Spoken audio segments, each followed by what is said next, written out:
6號。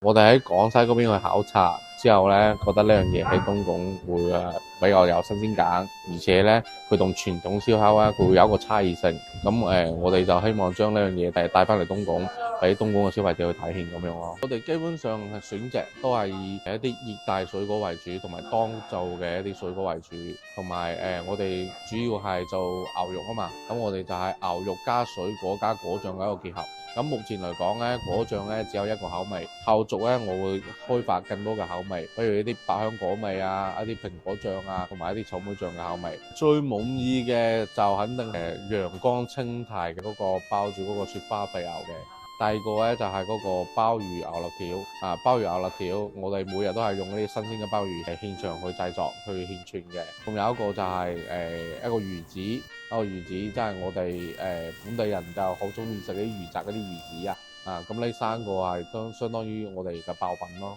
啊。